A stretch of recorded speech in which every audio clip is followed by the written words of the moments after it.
英語聞き流しリスニング、英語テキストと MP3 音声ダウンロードはホームページからご利用いただけます。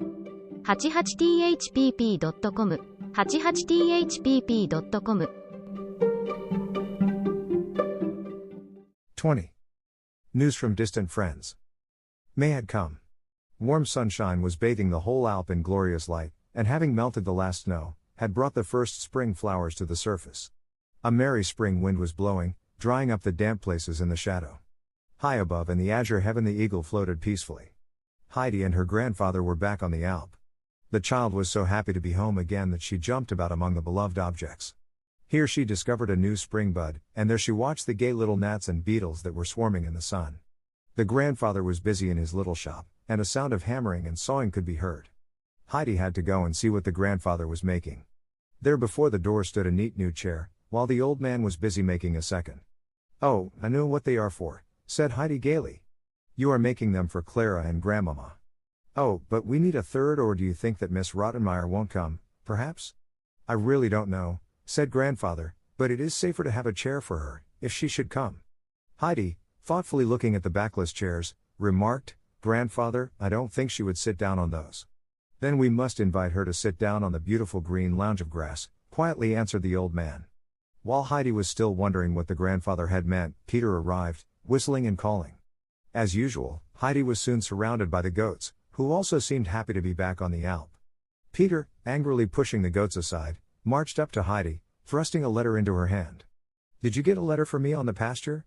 Heidi said, astonished. "No. Where did it come from?" "From my bag."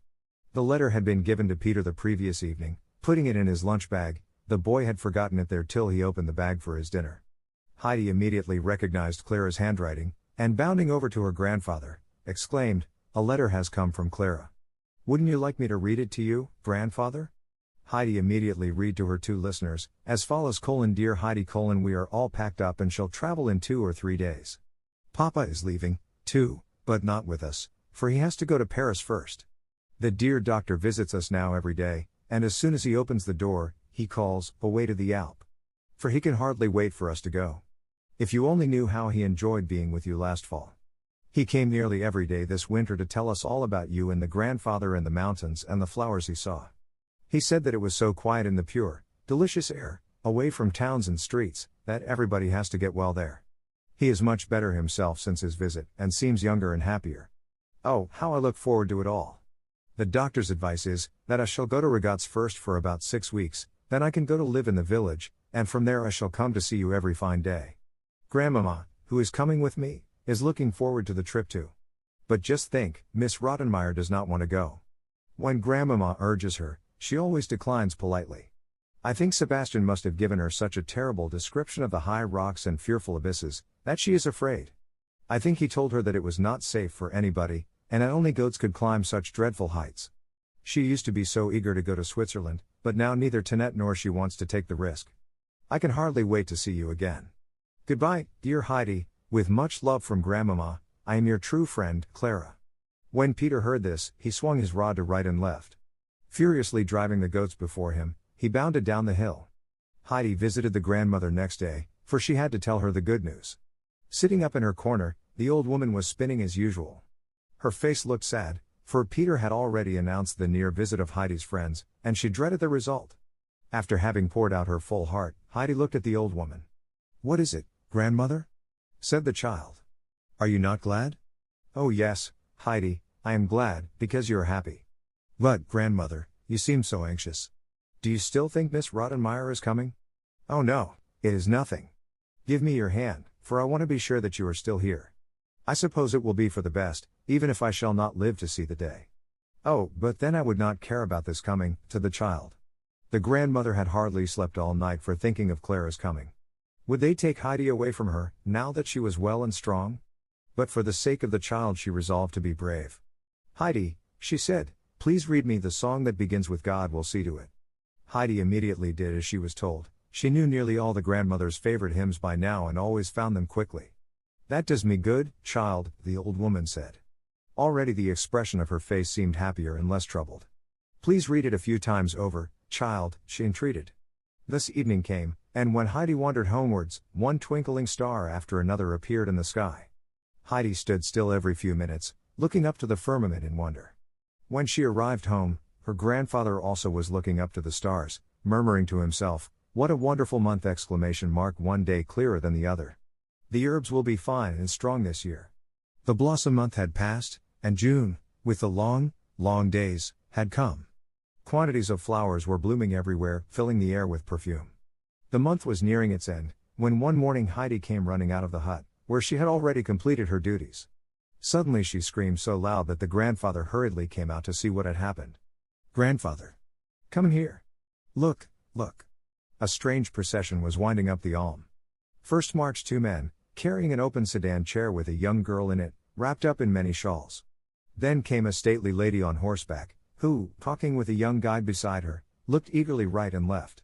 Then an empty rolling chair, carried by a young fellow, was followed by a porter who had so many covers, shawls and furs piled up on his basket that they towered high above his head. "They are coming!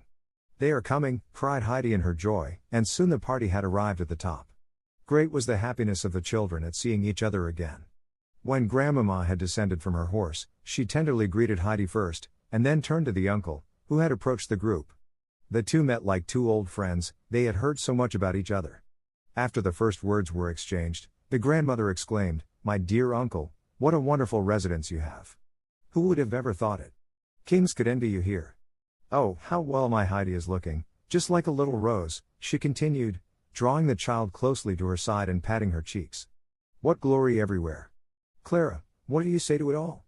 Clara, looking about her rapturously, cried, "Oh, how wonderful, how glorious! I have never dreamt it could be as beautiful as that. Oh Grandmama, I wish I could stay here." The uncle had busied himself in the meantime with getting Clara's rolling chair for her. Then, going up to the girl, he gently lifted her into her seat. Putting some covers over her knees, he tucked her feet in warmly. It seemed as if the grandfather had done nothing else all his life than nurse lame people. "My dear uncle," said the grandmama, surprised, "please tell me where you learned that, for I shall send all the nurses I know here immediately." The uncle smiled faintly, while he replied, "It comes more from care than study." His face became sad. Before his eyes had risen bygone times. For that was the way he used to care for his poor wounded captain, whom he had found in Sicily after a violent battle. He alone had been allowed to nurse him till his death, and now he would take just as good care of poor, lame Clara. When Clara had looked a long time at the cloudless sky above and all the rocky crags, she said longingly, "I wish I could walk round the hut to the fir trees. If I only could see all the things you told me so much about." Heidi pushed with all her might, and behold! The chair rolled easily over the dry grass. When they had come into the little grove, Clara could not see her fill of those splendid trees that must have stood there so many, many years. Although the people had changed and vanished, they had remained the same, ever looking down into the valley. When they passed the empty goat shed, Clara said pitifully, "Oh Grandmama, if I could only wait up here for Schwanley and Barley. I am afraid I shan't see Peter and his goats, if we have to go away so soon again." "Dear child, enjoy now what you can," said the grandmama, who had followed. "Oh, what wonderful flowers!" exclaimed Clara again, "whole bushes of exquisite, red blossoms. Oh, if I could only pick some of those bluebells." Heidi, immediately gathering a large bunch, put them in Clara's lap. "Clara, this is really nothing in comparison with the many flowers in the pasture. You must come up once and see them. There are so many that the ground seems golden with them.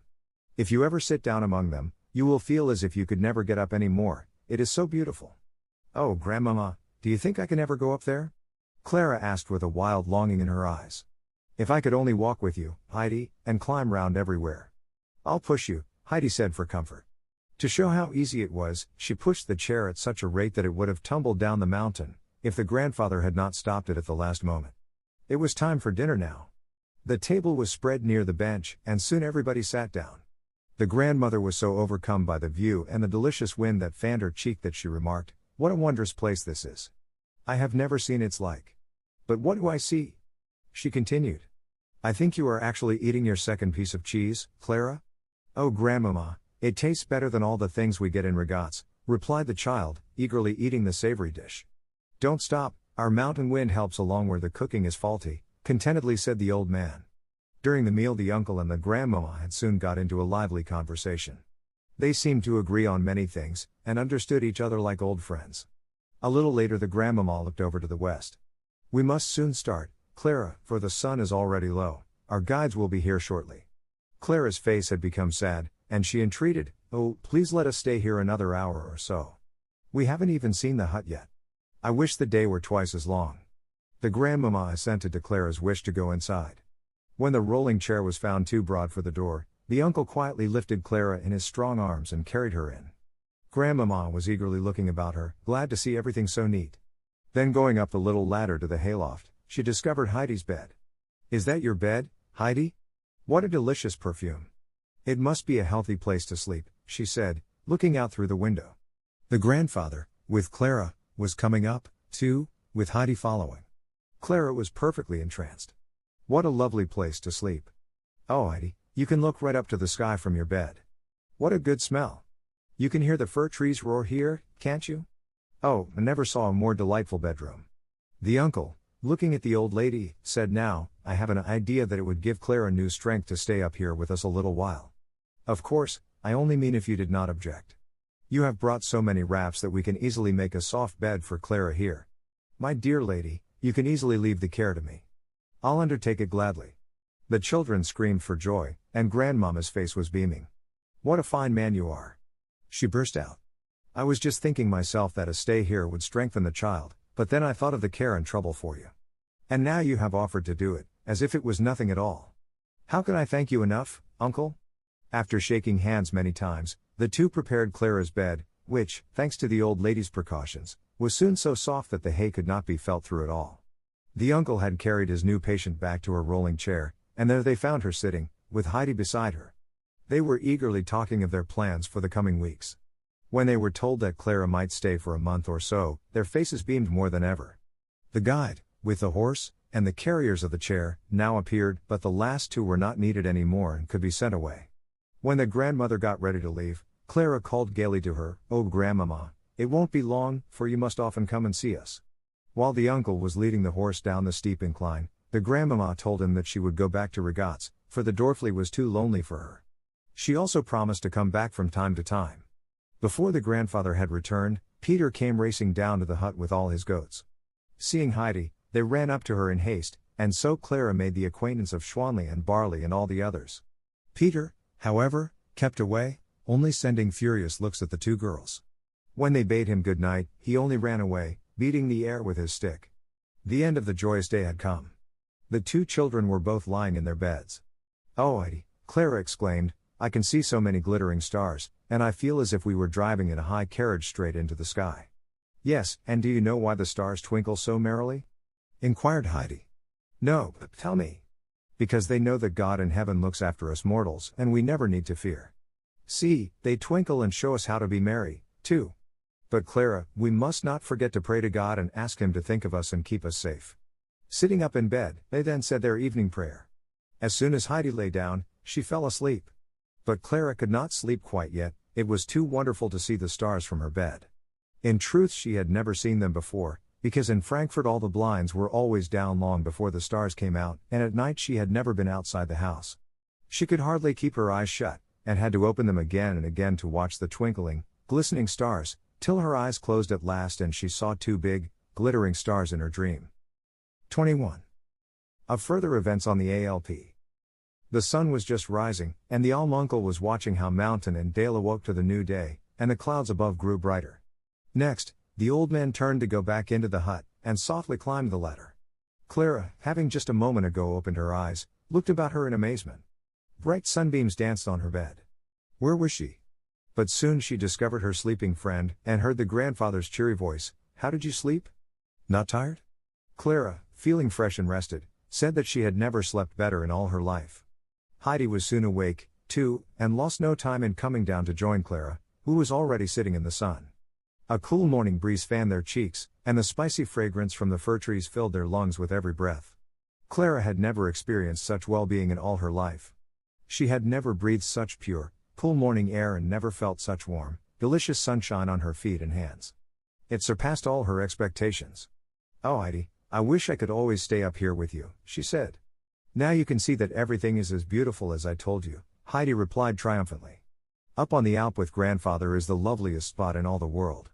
The grandfather was just coming out of the shed with 2 full bowls of steaming, snow-white milk. Handing one to each of the children, he said to Clara, "This will do you good, little girl. It comes from Schwanli and will give you strength. To your health. Just drink it," he said encouragingly, for Clara had hesitated a little.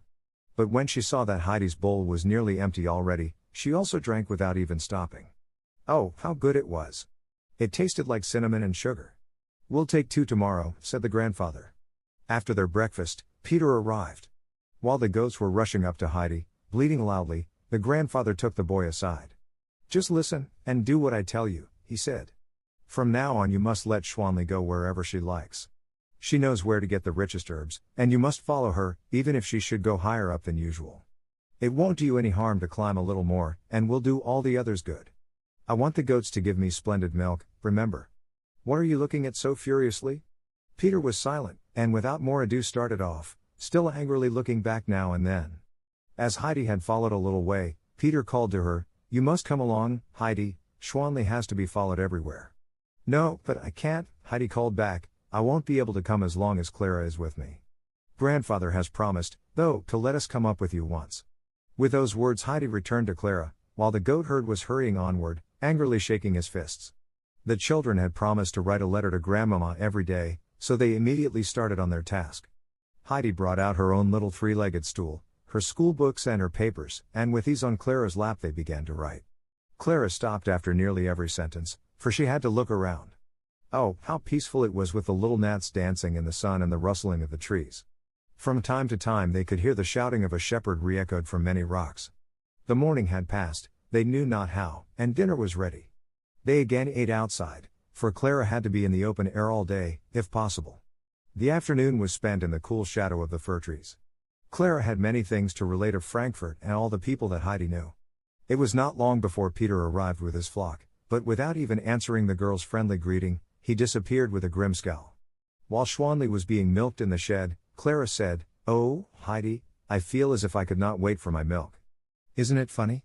All my life I have only eaten because I had to. Everything always tasted to me like cod liver oil, and I have often wished that I should never have to eat. And now I am so hungry." "Oh yes, I know," Heidi replied. She had to think of the days in Frankfurt when her food seemed to stick in her throat. When at last the full bowls were brought by the old man, Clara, seizing hers, eagerly drank the contents in one draught and even finished before Heidi. "Please, may I have a little more?" she asked, holding out the bowl. Nodding, much pleased, the grandfather soon refilled it. This time he also brought with him a slice of bread and butter for the children. He had gone to Mainz's that afternoon to get the butter, and his trouble was well rewarded. They enjoyed it as if it had been the rarest dish. This evening Clara fell asleep the moment she lay down. 2 or 3 days passed in this pleasant way. The next brought a surprise. 2 strong porters came up the Alp, each carrying on his back a fresh, white bed. They also brought a letter from Grandmama, in which she thanked the children for their faithful writing, and told them that the beds were meant for them. When they went to sleep that night, they found their new beds in exactly the same position as their former ones had been. Clara's rapture in her new life grew greater every day, and she could not write enough of the grandfather's kindly care and of Heidi's entertaining stories. She told her grandmama that her first thought in the morning always was, "Thank God, I am still in the Alm hut." Grandmama was highly pleased at those reports, and put her projected visit off a little while, for she had found the ride pretty tiring. The grandfather took excellent care of his little patient, and no day passed on which he did not climb around to find the most savory herbs for Schwanli. The little goat thrived so that everybody could see it in the way her eyes were flashing. It was the 3rd week of Clara's stay. Every morning after the grandfather had carried her down, he said to her, "Would my Clara try to stand a little?" Clara always sighed, "Oh, it hurts me so." But though she would cling to him, he made her stand a little longer every day. This summer was the finest that had been for years. Day after day the sun shone on a cloudless sky, and at night it would pour its purple, rosy light down on the rocks and snowfields till everything seemed to glow like fire. Heidi had told Clara over and over again of all the flowers on the pasture, of the masses of golden roses and the blue flowers that covered the ground. She had just been telling it again, when a longing seized her, and jumping up she ran over to her grandfather, who was busy carving in the shop. "Oh, grandfather," she cried from afar, "won't you come with us to the pasture tomorrow? Oh, it's so beautiful up there now." "All right, I will," he replied, "but tell Clara that she must do something to please me. She must try to stand longer this evening for me." Heidi merrily came running with her message. Of course, Clara promised, for was it not her greatest wish to go up with Heidi to the pasture? When Peter returned this evening, he heard of the plan for the morrow. But for answer Peter only growled, nearly hitting poor Thistlefinch in his anger. The children had just resolved to stay awake all night to talk about the coming day, when their conversation suddenly ceased and they were both peacefully slumbering. In her dreams Clara saw before her a field that was thickly strewn with light blue flowers, while Heidi heard the eagle scream to her from above, "Come, come, come." 22. Something unexpected happens. The next day dawned cloudless and fair. The grandfather was still with the children, when Peter came climbing up. His goats kept at a good distance from him, to evade the rod, which was striking right and left. The truth was that the boy was terribly embittered and angry by the changes that had come. When he passed the hut in the morning, Heidi was always busy with the strange child, and in the evening it was the same. All summer long Heidi had not been up with him a single time, it was too much. And today she was coming at last, but again in company with this hateful stranger. It was then that Peter noticed the rolling chair standing near the hut. After carefully glancing about him, he rushed at the hated object and pushed it down the incline. The chair fairly flew away and had soon disappeared. Peter's conscience smote him now, and he raced up the Alp, not daring to pause till he had reached a blackberry bush. There he could hide, when the uncle might appear. Looking down, he watched his fallen enemy tumbling downwards. Sometimes it was thrown high up into the air, to crash down again the next moment harder than ever. Pieces were falling from it right and left, and were blown about. Now the stranger would have to travel home and Heidi would be his again. But Peter had forgotten that a bad deed always brings a punishment. Heidi just now came out of the hut. The grandfather, with Clara, followed. Heidi at first stood still, and then, running right and left, she returned to the old man. "What does this mean? Have you ruled the chair away, Heidi?" he asked. "I am just looking for it everywhere, grandfather." "You said it was beside the shop door," said the child, still hunting for the missing object. A strong wind was blowing, which at this moment violently closed the shop door. "Grandfather, the wind has done it," exclaimed Heidi eagerly. "Oh dear! If it has rolled all the way down to the village, it will be too late to go today. It will take us a long time to fetch it. If it has rolled down there, we shall never get it any more, for it will be smashed to pieces," said the old man, looking down and measuring the distance from the corner of the hut. "I don't see how it happened," he remarked. "What a shame! Now I'll never be able to go up to the pasture," lamented Clara. "I am afraid I'll have to go home now. What a pity, what a pity! You can find a way for her to stay, grandfather, can't you? We'll go up to the pasture today, as we have planned. Then we shall see what further happens." The children were delighted, and the grandfather lost no time in getting ready. First he fetched a pile of covers, and seating Clara on a sunny spot on the dry ground, he got their breakfast. "I wonder why Peter is so late today," he said, leading his goats out of the shed. Then, lifting Clara up on one strong arm, he carried the covers on the other. "Now, march," he cried. "The goats come with us." That suited Heidi, and with one arm round Schwanli and the other round Barley, she wandered up. Her little companions were so pleased at having her with them again that they nearly crushed her with affection. What was their astonishment when, arriving on top, they saw Peter already lying on the ground, with his peaceful flock about him. "What did you mean by going by us like that? I'll teach you," called the uncle to him. Peter was frightened, for he knew the voice. "Nobody was up yet," the boy retorted. "Have you seen the chair?" asked the uncle again. "Which?" Peter growled. The uncle said no more. Unfolding the covers, he put Clara down on the dry grass. Then, when he had been assured of Clara's comfort, he got ready to go home. The three were to stay there till his return in the evening. When dinner time had come, Heidi was to prepare the meal and see that Clara got Schwanli's milk. The sky was a deep blue and the snow on the peaks was glistening. The eagle was floating above the rocky crags. The children felt wonderfully happy. Now and then one of the goats would come and lie down near them. Tender little Snowhopper came oftener than any and would rub her head against their shoulders. They had been sitting quietly for a few hours, drinking in the beauty about them, when Heidi suddenly began to long for the spot where so many flowers grew. In the evening it would be too late to see them, for they always shut their little eyes by then. "Oh, Clara," she said hesitatingly, "would you be angry if I went away from you a minute and left you alone? I want to see the flowers." But wait! Jumping away, she brought Clara some bunches of fragrant herbs and put them in her lap. Soon after she returned with little Snowhopper. "So, now you don't need to be alone," said Heidi. When Clara had assured her that it would give her pleasure to be left alone with the goats, Heidi started on her walk. Clara slowly handed one leaf after another to the little creature, It became more and more confiding, and cuddling close to the child, ate the herbs out of her hand. It was easy to see how happy it was to be away from the boisterous big goats, which often annoyed it. Clara felt a sensation of contentment such as she had never before experienced. She loved to sit there on the mountainside with the confiding little goat by her. A great desire rose in her heart that hour. She longed to be her own master and be able to help others instead of being helped by them. Many other thoughts and ideas rushed through her mind. How would it be to live up here in continual sunshine? The world seemed so joyous and wonderful all of a sudden. Premonitions of future undreamt of happiness made her heart beat. Suddenly she threw both arms about the little goat and said, "Oh, little snowhopper, how beautiful it is up here. If I could always stay with you." Heidi in the meantime had reached the spot, where, as she had expected, the whole ground was covered with yellow rock roses. Near together in patches the bluebells were nodding gently in the breeze. But all the perfume that filled the air came from the modest little brown flowers that hid their heads between the golden flower cups. Heidi stood enraptured, drawing in the perfumed air. Suddenly she turned and ran back to Clara, shouting to her from far, "Oh, you must come, Clara, it is so lovely there. In the evening it won't be so fine anymore. Don't you think I could carry you?" "But Heidi," Clara said, "of course you can't, you are much smaller than I am." "Oh, I wish I could walk." Heidi meditated a little. Peter was still lying on the ground. He had been staring down for hours, unable to believe what he saw before him. He had destroyed the chair to get rid of the stranger, and there she was again, sitting right beside his playmate. Heidi now called to him to come down, but as reply he only grumbled, "Shan't come."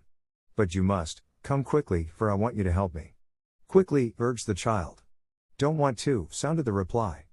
Heidi hurried up the mountain now and shouted angrily to the boy, "Peter, if you don't come this minute, I shall do something that you won't like." Those words scared Peter, for his conscience was not clear. His deed had rejoiced him till this moment, when Heidi seemed to talk as if she knew it all. What if the grandfather should hear about it? Trembling with fear, Peter obeyed. "I shall only come if you promise not to do what you said," insisted the boy. No, I won't." "Don't be afraid," said Heidi compassionately, "just come along, it isn't so hard." Peter, on approaching Clara, was told to help raise the lame child from the ground on one side, while Heidi helped on the other. This went easily enough, but difficulties soon followed. Clara was not able to stand alone, and how could they get any further? "You must take me round the neck," said Heidi, who had seen what poor guides they made. The boy, who had never offered his arm to anybody in his life, had to be shown how first, before further efforts could be made. But it was too hard. Clara tried to set her feet forward, but got discouraged. "Press your feet on the ground more and I am sure it will hurt you less," suggested Heidi. "Do you think so?" said Clara, timidly. But, obeying, she ventured a firmer step and soon another, uttering a little cry as she went. "Oh, it really has hurt me less," she said joyfully. "Try it again," Heidi urged her. Clara did, and took another step, and then another and another still. Suddenly she cried aloud, "Oh, Heidi, I can do it. Oh, I really can. Just look. I can take steps, one after another." Heidi rapturously exclaimed, "Oh, Clara, can you really? Can you walk? Oh, can you take steps now? Oh, if only grandfather would come. Now you can walk, Clara, now you can walk," she kept on saying joyfully. Clara held on tight to the children, but with every new step she became more firm. "Now you can come up here every day," cried Heidi. "Now we can walk wherever we want to and you don't have to be pushed in a chair anymore. Now you'll be able to walk all your life. Oh, what joy!" Clara's greatest wish, to be able to be well like other people, had been fulfilled at last. It was not very far to the flowering field. Soon they reached it and sat down among the wealth of bloom. It was the first time that Clara had ever rested on the dry, warm earth. All about them the flowers nodded and exhaled their perfume. It was a scene of exquisite beauty. The two children could hardly grasp this happiness that had come to them. It filled their hearts brimming full and made them silent. Peter also lay motionless, for he had gone to sleep. Thus the hours flew, and the day was long past noon. Suddenly all the goats arrived, for they had been seeking the children.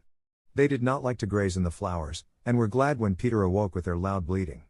The poor boy was mightily bewildered, for he had dreamt that the rolling chair with the red cushion stood again before his eyes. On awaking, he had still seen the golden nails, but soon he discovered that they were nothing but flowers. Remembering his deed, he obeyed Heidi's instructions willingly. When they came back to their former place, Heidi lost no time in setting out the dinner. The bag was very full today, and Heidi hurried to fulfill her promise to Peter, who with bad conscience had understood her threat differently. She made 3 heaps of the good things, and when Clara and she were through, there was still a lot left for the boy. It was too bad that all this treat did not give him the usual satisfaction, for something seemed to stick in his throat.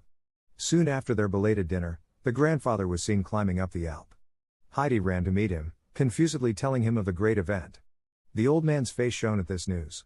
Going over to Clara, he said, "So you have risked it? Now we have one."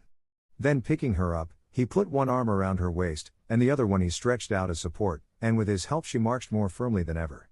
Heidi jumped and bounded gaily by their side.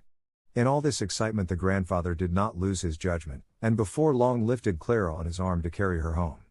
He knew that too much exertion would be dangerous, and rest was needed for the tired girl. Peter, arriving in the village late that day, saw a large disputing crowd. They were all standing about an interesting object, and everybody pushed and fought for a chance to get nearest. It was no other than the chair. "I saw it when they carried it up," Peter heard the baker say. "I bet it was worth at least 500 francs. I should just like to know how it has happened." "The wind might have blown it down," remarked Barbara, who was staring open-mouthed at the beautiful velvet cushions. "The uncle said so himself." "It is a good thing if nobody else has done it," continued the baker. "When the gentleman from Frankfurt hears what has happened, he'll surely find out all about it, and I should pity the culprit. I am glad I haven't been up on the elm for so long, else they might suspect me, as they would anybody who happened to be up there at the time." Many more opinions were uttered, but Peter had heard enough. He quietly slipped away and went home. What if they should find out he had done it? A policeman might arrive any time now and they might take him away to prison. Peter's hair stood up on end at this alarming thought. He was so troubled when he came home that he did not answer any questions and even refused his dish of potatoes. Hurriedly creeping into bed, he groaned. "I am sure Peter has eaten sorrel again, and that makes him groan so," said his mother.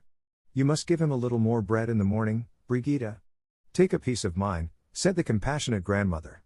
When Clara and Heidi were lying in their beds that night, glancing up at the shining stars, Heidi remarked, "Didn't you think today, Clara, that it is fortunate God does not always give us what we pray for fervently, because he knows of something better?" "What do you mean, Heidi?" asked Clara. "You see, when I was in Frankfurt I prayed and prayed to come home again, and when I couldn't, I thought he had forgotten me. But if I had gone away so soon you would never have come here and would never have got well." Clara, becoming thoughtful, said, "But, Heidi, then we could not pray for anything any more, because we would feel that he always knows of something better." "But, Clara, we must pray to God every day to show we don't forget that all gifts come from him. Grandmama has told me that God forgets us if we forget him. But if some wish remains unfulfilled we must show our confidence in him, for he knows best." "How did you ever think of that?" asked Clara. "Grandmama told me, but I know that it is so. We must thank God today that he has made you able to walk, Clara. I am glad that you have reminded me, Heidi, for I have nearly forgotten it in my excitement."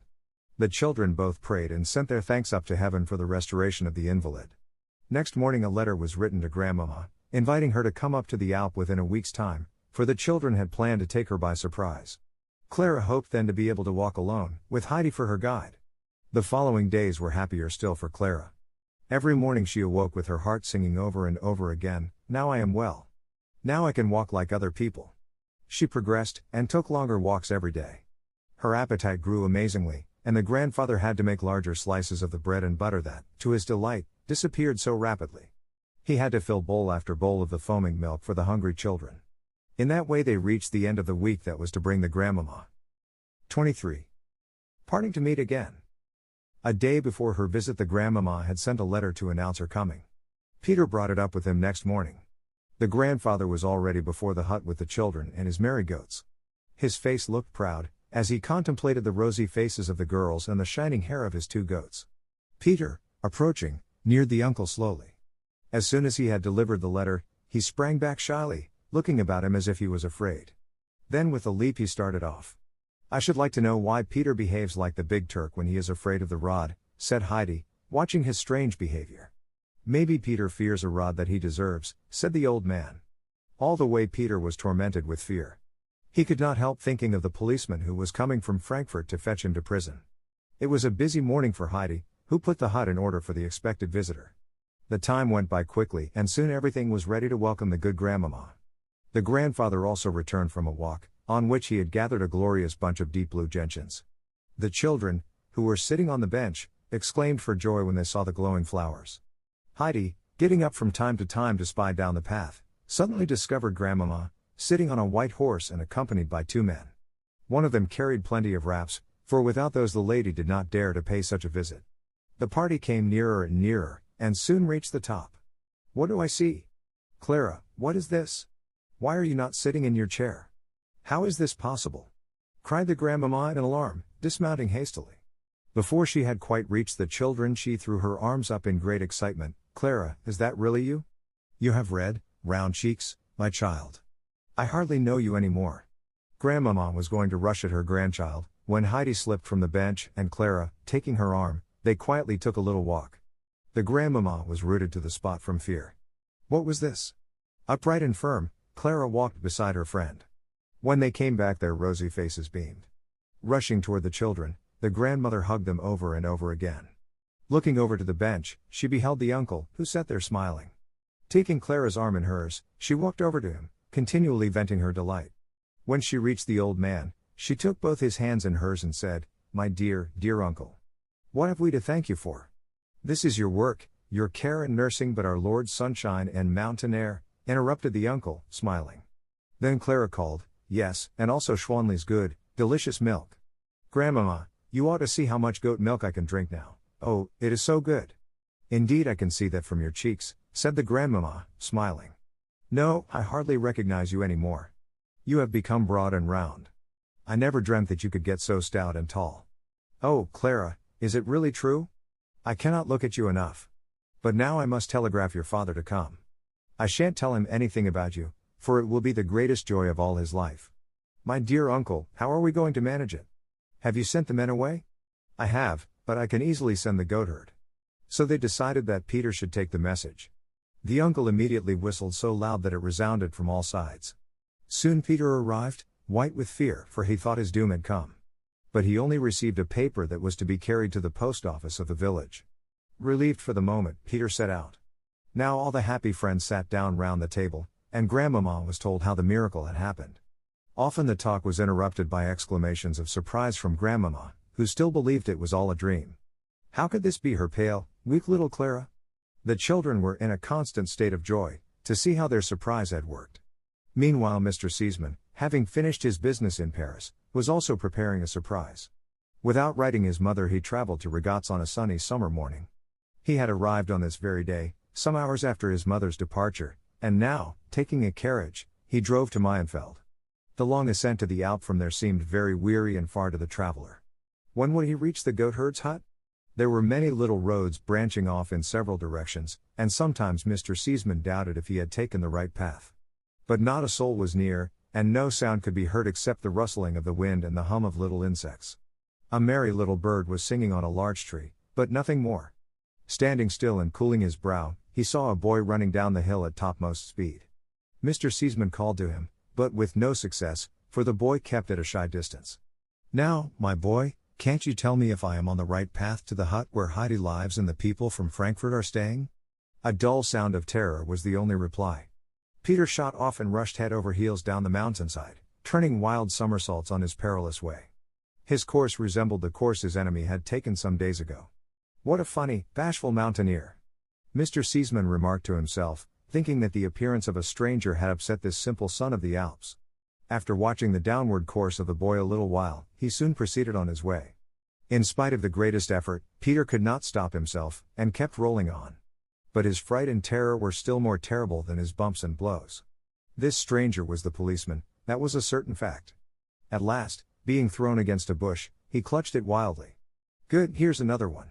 A voice near Peter said. "I wonder who is going to be pushed down tomorrow, looking like a half-open potato bag?" The village baker was making fun of him. For a little rest after his weary work, he had quietly watched the boy. Peter regained his feet and slunk away. How did the baker know the chair had been pushed? He longed to go home to bed and hide, for there alone he felt safe. But he had to go up to the goats, and the uncle had clearly told him to come back as quickly as he could. Groaning, he limped away up to the Alp. How could he run now, with his fear and all his poor, sore limbs? Mr. Seesman had reached the hut soon after meeting Peter, and felt reassured. Climbing further, with renewed courage, he at last saw his goal before him, but not without long and weary exertion. He saw the alm hut above him, and the swaying fir trees. Mr. Seaman eagerly hurried to encounter his beloved child. They had seen him long ago from the hut, and a treat was prepared for him that he never suspected. As he made the last steps, he saw two forms coming towards him. A tall girl, with light hair and rosy face, was leaning on Heidi, whose dark eyes sparkled with keen delight. Mr. Seaman stopped short, staring at this vision.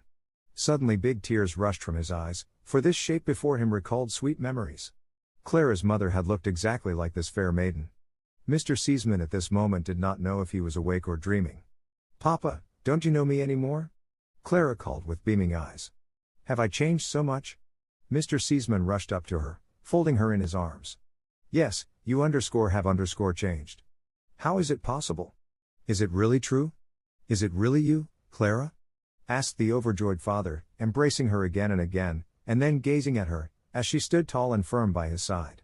His mother joined them now, for she wanted to see the happiness of her son. "What do you say to this, my son? Isn't our surprise finer than yours?" she greeted him. "But come over to our benefactor now, I mean the uncle." "Yes, indeed, I also must greet our little Heidi," said the gentleman, shaking Heidi's hand. "Well, always fresh and happy on the mountain? I guess I don't need to ask, for no alpine rose can look more blooming. Ah, child, what joy this is to me." With beaming eyes the child looked at the kind gentleman who had always been so good to her. Her heart throbbed in sympathy with his joy. While the two men, who had at last approached each other, were conversing, Grandmama walked over to the grove. There, under the fir trees, another surprise awaited her. A beautiful bunch of wondrously blue gentians stood as if they had grown there. "How exquisite, how wonderful! What a sight!" she exclaimed, clapping her hands. "Heidi, come here. Have you brought me those? Oh, they are beautiful." The children had joined her, Heidi assuring her that it was another person's deed. "Oh, Grandmama, up on the pasture it looks just like that," Clara remarked. "Just guess who brought you the flowers?" At that moment a rustle was heard, and they saw Peter, who was trying to sneak up behind the trees to avoid the hut. Immediately the old lady called to him, for she thought that Peter himself had picked the flowers for her. He must be creeping away out of sheer modesty, the kind lady thought. To give him his reward, she called, "Come here, my boy. Don't be afraid." Petrified with fear, Peter stood still.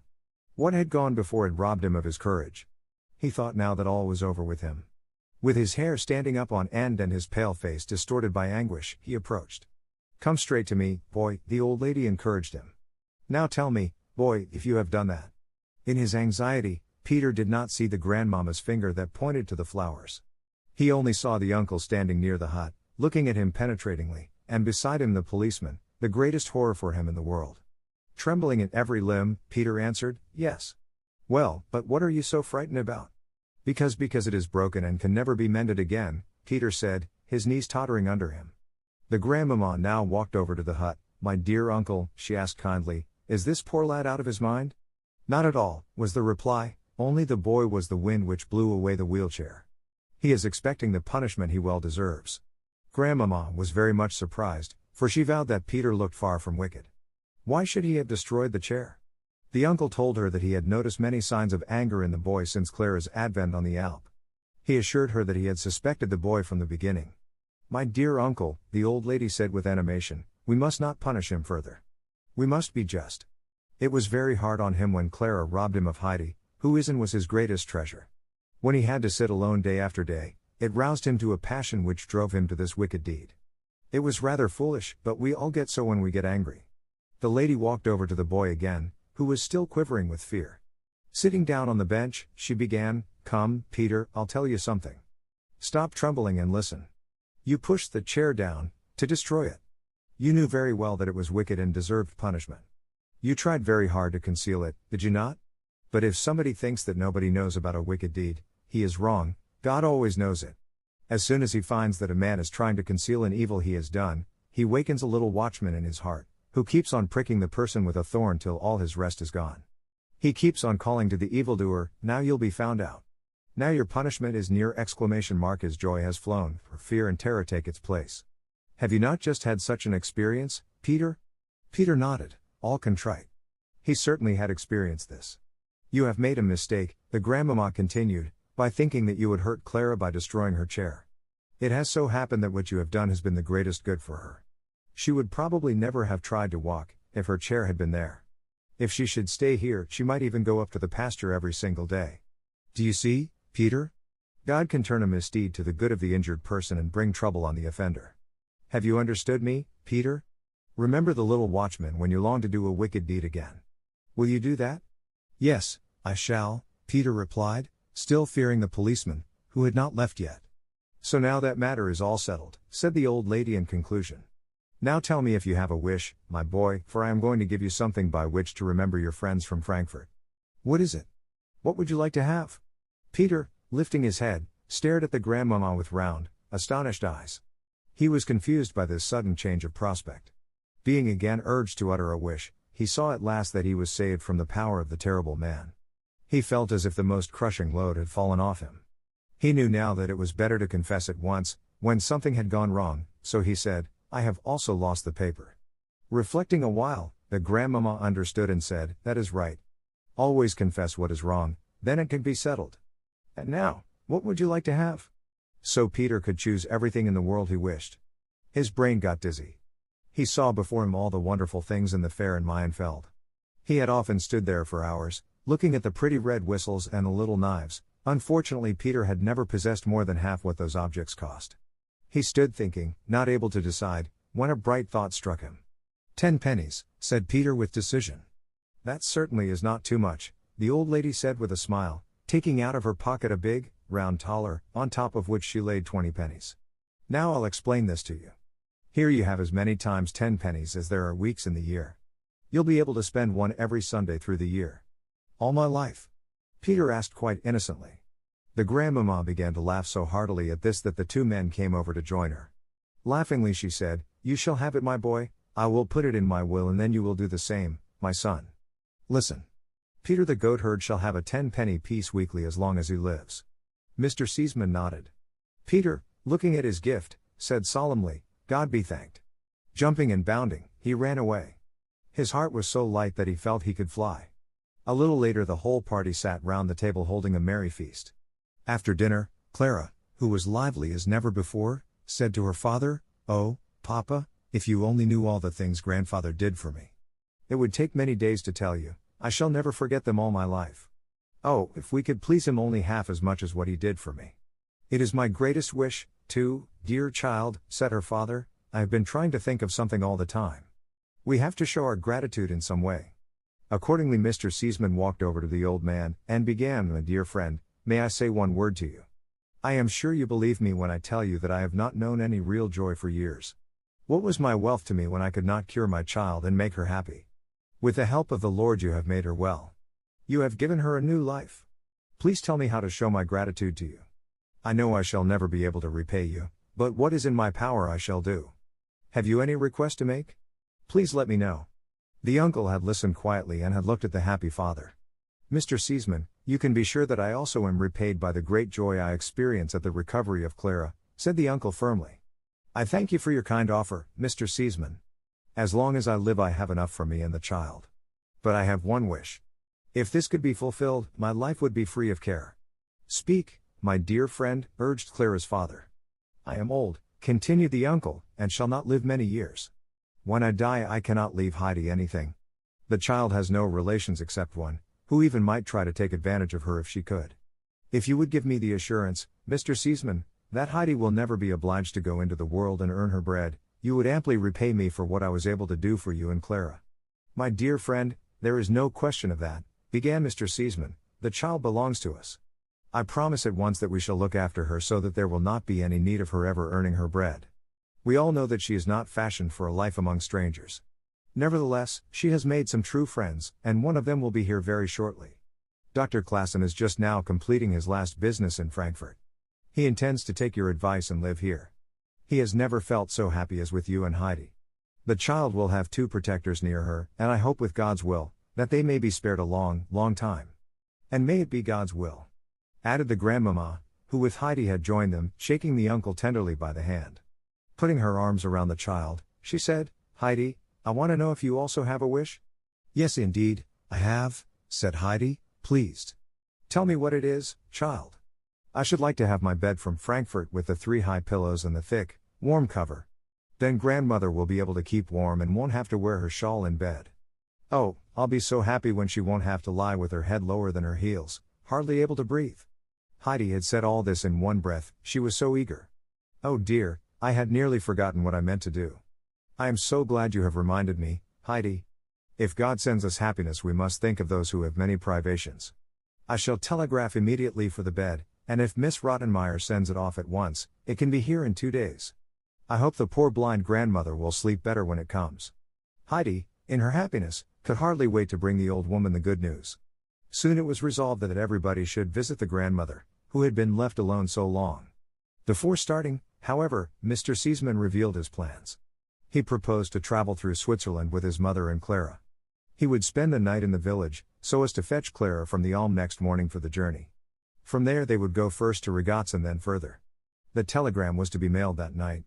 Clara's feelings were divided, for she was sorry to leave the Alp, but the prospect of the trip delighted her. When everything was settled, they all went down, the uncle carrying Clara, who could not have risked the lengthy walk. All the way down Heidi told the old lady of her friends in the hut, the cold they had to bear in winter and the little food they had. Brigitte was just hanging up Peter's shirt to dry, when the whole company arrived. Rushing into the house, she called to her mother, "Now they are all going away. Uncle is going, too, carrying the lame child." "Oh, must it really be?" sighed the grandmother. "Have you seen whether they took Heidi away? Oh, if she only could give me her hand once more. Oh, I long to hear her voice once more." The same moment the door was flung open and Heidi held her tight. "Grandmother, just think. My bed with the 3 pillows and the thick cover is coming from Frankfurt. Grandmama has said that it will be here in 2 days. Heidi thought that grandmother would be beside herself with joy, but the old woman, smiling sadly, said, "Oh, what a good lady she must be. I know I ought to be glad she is taking you with her, Heidi, but I don't think I shall survive it long." But nobody has said so, the grandmama, who had overheard those words, said kindly. Pressing the old woman's hand, she continued, "It is out of the question. Heidi will stay with you and make you happy. To see Heidi again, we will come up every year to the Alm, for we have many reasons to thank the Lord there." Immediately the face of the grandmother lighted up, and she cried tears of joy. "Oh, what wonderful things God is doing for me," said the grandmother, deeply touched. "How good people are to trouble themselves about such a poor old woman as I. Nothing in this world strengthens the belief in a good Father in heaven more than this mercy and kindness shown to a poor, useless little woman like me." "My dear grandmother," said Mrs. Seesman, "before God in heaven we are all equally miserable and poor. Woe to us, if he should forget us! But now we must say goodbye. Next year we shall come to see you just as soon as we come up the Alp. We shall never forget you." With that, Mrs. Seesman shook her hand. It was some time before she was allowed to leave, however, because the grandmother thanked her over and over again, and invoked all heaven's blessings on her and her house. Mr. Seesman and his mother went on down, while Clara was carried up to spend her last night in the hut. Next morning, Clara shed hot tears at parting from the beloved place, where such gladness had been hers. Heidi consoled her with plans for the coming summer, that was to be even more happy than this one had been. Mr. Seesman then arrived, and a few last parting words were exchanged. Clara, half crying, suddenly said, "Please give my love to Peter and the goats, Heidi. Please greet Schwanli especially for me, for she has helped a great deal in making me well." "What could I give her?" "You can send her salt, Clara. You know how fond she is of that," advised little Heidi. "Oh, I will surely do that," Clara assented. "I'll send her 100 pounds of salt as a remembrance from me." It was time to go now, and Clara was able to ride proudly beside her father. Standing on the edge of the slope, Heidi waved her hand, her eyes following Clara till she had disappeared. The bed has arrived. Grandmother sleeps so well every night now, that before long she will be stronger than ever. Grandmama has not forgotten the cold winter on the Alp and has sent a great many warm covers and shawls to the goatherd's hut. Grandmother can wrap herself up now and will not have to sit shivering in a corner. In the village a large building is in progress. The doctor has arrived and is living at present in his old quarters. He has taken the uncle's advice and has bought the old ruins that sheltered Heidi and her grandfather the winter before. He is rebuilding for himself the portion with the fine apartment already mentioned. The other side is being prepared for Heidi and her grandfather. The doctor knows that his friend is an independent man and likes to have his own dwelling. Warli and Schwanli, of course, are not forgotten. They will spend the winter in a good solid stable that is being built for them. The doctor and the Alm uncle become better friends every day. When they overlook the progress of the building, they generally come to speak of Heidi. They both look forward to the time when they will be able to move into the house with their merry charge. They have agreed to share together the pleasure and responsibility that Heidi brings them. The uncle's heart is filled with gratitude too deep for any words when the doctor tells him that he will make ample provision for the child. Now her grandfather's heart is free of care, for if he is called away, another father will take care of Heidi and love her in his stead. At the moment when our story closes, Heidi and Peter are sitting in grandmother's hut. The little girl has so many interesting things to relate and Peter is trying so hard not to miss anything, that in their eagerness they are not aware that they are near the happy grandmother's chair. All summer long they have hardly met, and very many wonderful things have happened. They are all glad at being together again, and it is hard to tell who is the happiest of the group. I think Brigitte's face is more radiant than any, for Heidi has just told her the story of the perpetual 10-penny piece. Finally the grandmother says, "Heidi, please read me a song of thanksgiving and praise. I feel that I must praise and thank the Lord for the blessings He has brought to us all." The end.